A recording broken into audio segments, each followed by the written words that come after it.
Good evening, my dear friends. I welcome you all to the Hindu and the Businessline editorial analysis on July 5th, 2022. The Personal Data Protection Bill has been in the pipeline for long, that is, for 2 years.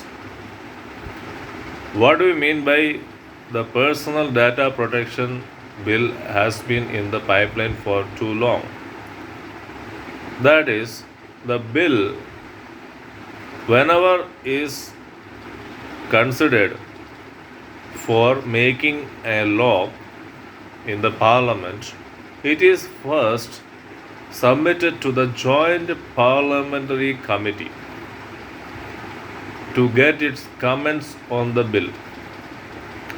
Hence, in December 2019, the Personal Data Protection Bill was entrusted to the Joint Parliamentary Committee to study on the bill and come out with recommendations and amendments.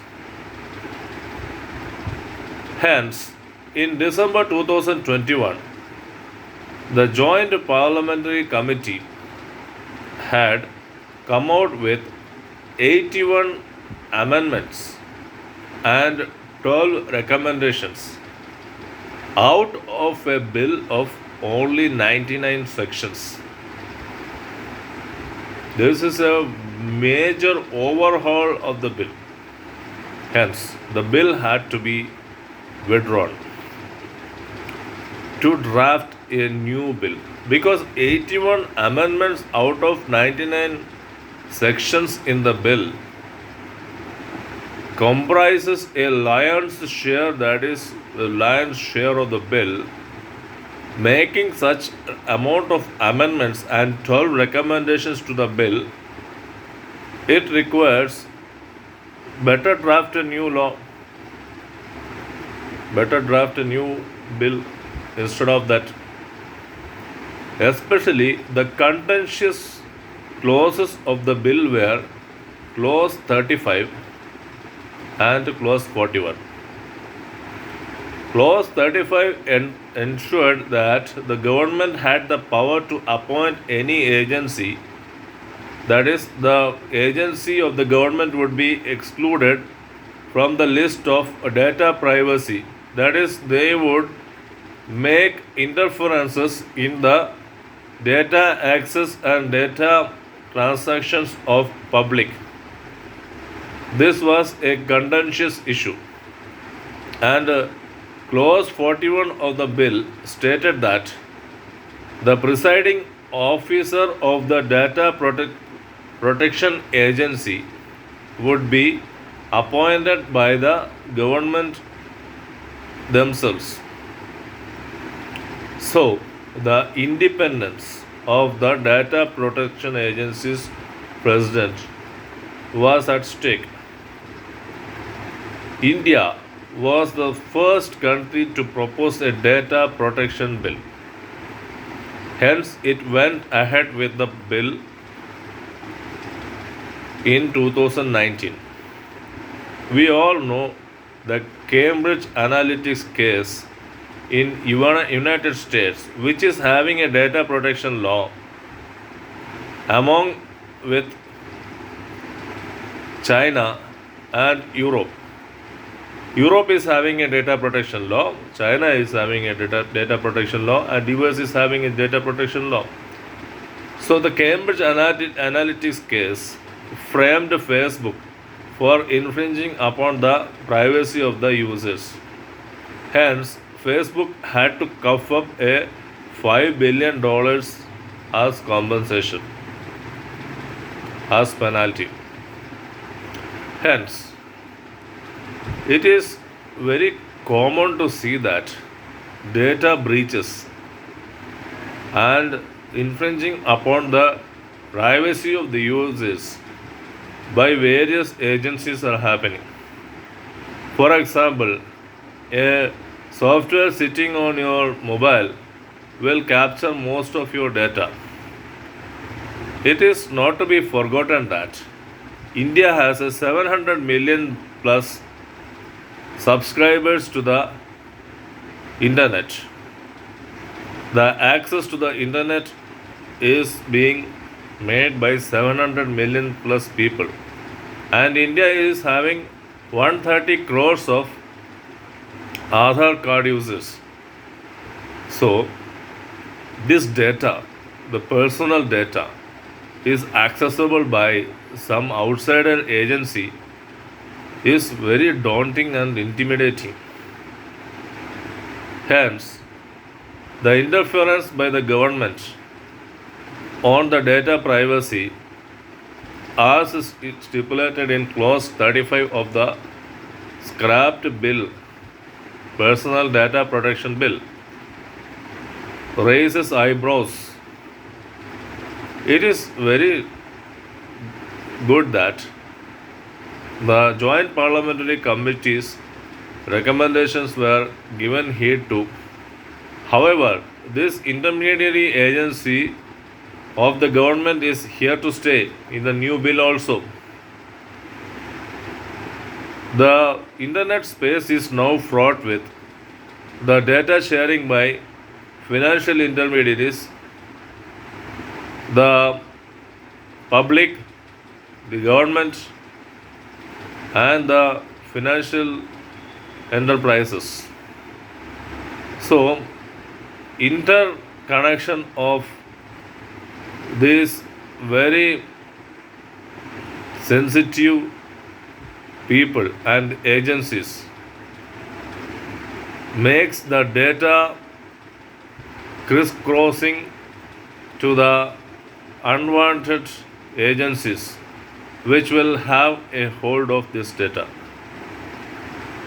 Hence, the data protection is only triggered when some hacker or the spammer, the ethical hacker, publishes its report that we have hacked so and such so systems and found that the systems are not vulnerable proof.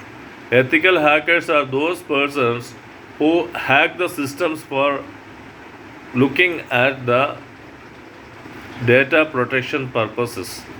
That is how far this system is well protected.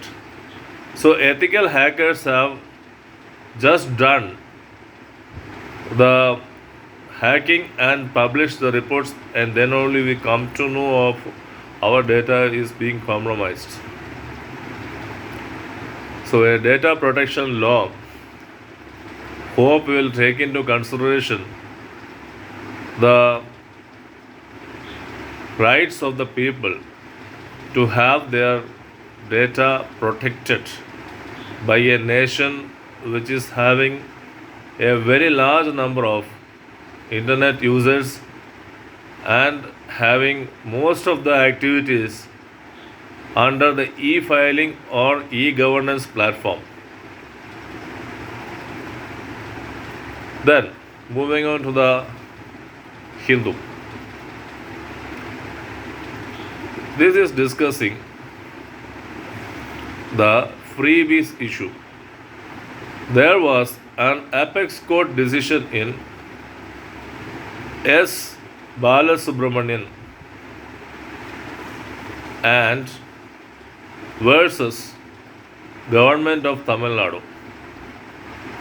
In S. Balasubramanian's case, Supreme Court or the apex court had stated that the freebies were the public policy of the government, and if the legislature was approving it, the courts cannot interfere with it.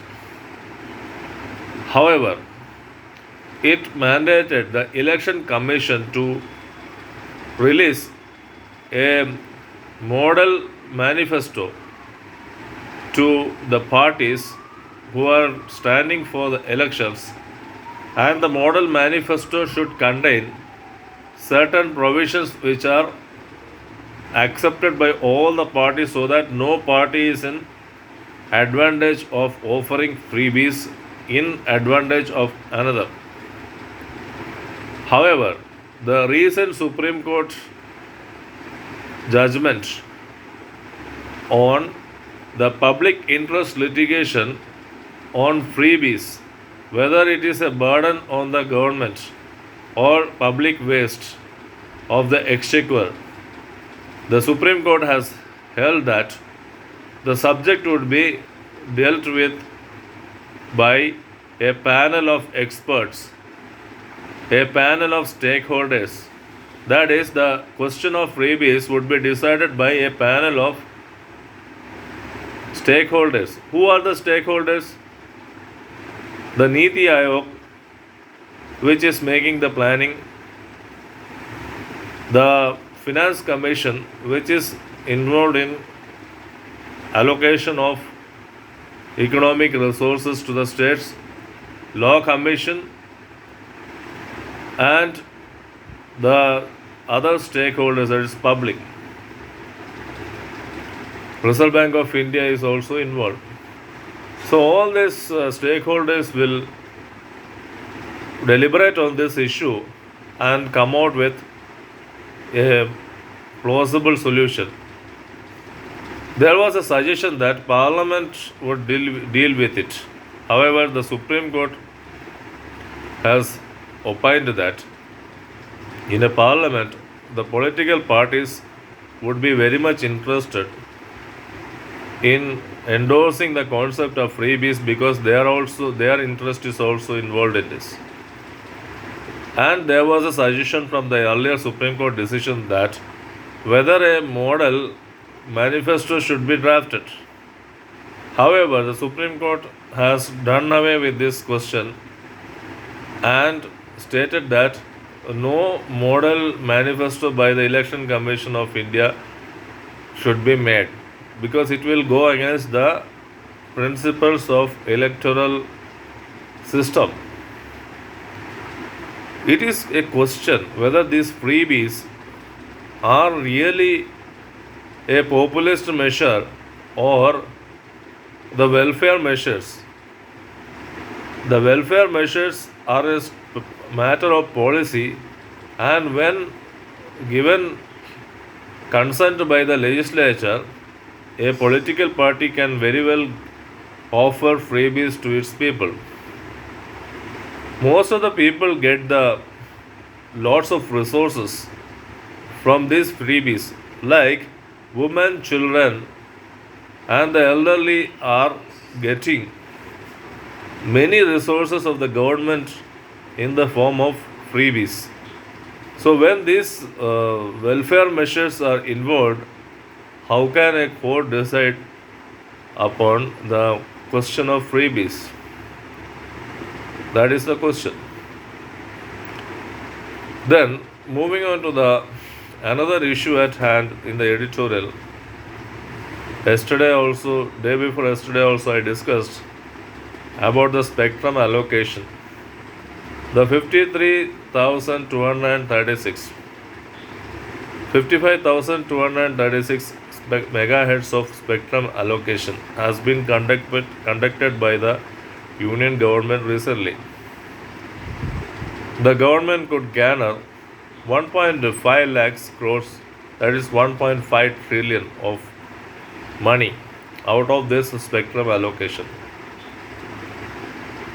The major players were obviously Reliance Jio, who cornered around 88,000 crores worth of spectrum, that is 48% of the spectrum allocation. I am adding some more details to the previous editorial discussion. And Bharati Airtel, who was allotted 39% of the spectrum, had invested around 44,000 crores. The third one, the once debt trapped Vodafone Idea, bid for 19,000 crores and got 12% of the spectrum. Adani has also entered into the fray, most probably for his own captive consumption. Captive consumption in the sense the Adani Group's companies will be using the spectrum. Presently, the government has announced that 5G spectrum will be captively used. Already, Airtel has installed the 5G services in Bosch company, a company called Bosch company. So, Adani's main objective was to get the spectrum for its captive consumption. However, the fallout of this spectrum allocation was that under the 600 megahertz spectrum, no takers were there. Around 60% of the 700 megahertz spectrum allocation, no one was taking. The remaining 40% of the 700 megahertz spectrum was taken by Reliance Jio. Government has announced that this spectrum money, that is the allocated money, will be scheduled in installments, and government had announced a slew of measures to rescue this telecom sector. One such rescue measure was that when the debt was hanging huge on companies like Vodafone, they excluded non-telecom revenue from the net gross debt revenue, net telecom revenue. That is net revenue. Out of net revenue, the non-telecom revenue was excluded, so debt was reduced to that extent. And doing away with the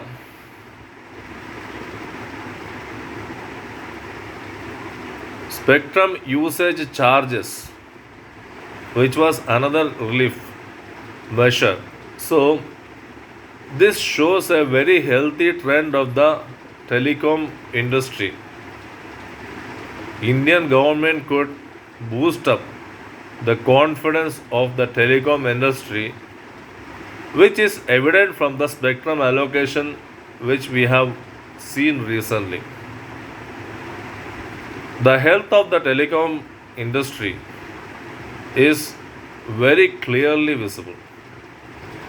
With spectrum allocations are going very smooth, and government could garner at this difficult time a very huge amount of money. So let us hope that this benefit will be passed on to the telecom consumers. Friends, I have come to the conclusion of today's analysis of the Hindu and the Businessline editorials. I hope the discussion was very useful and fruitful to you. Thank you. Meet you tomorrow with some more topics. Till then, take care. Good night.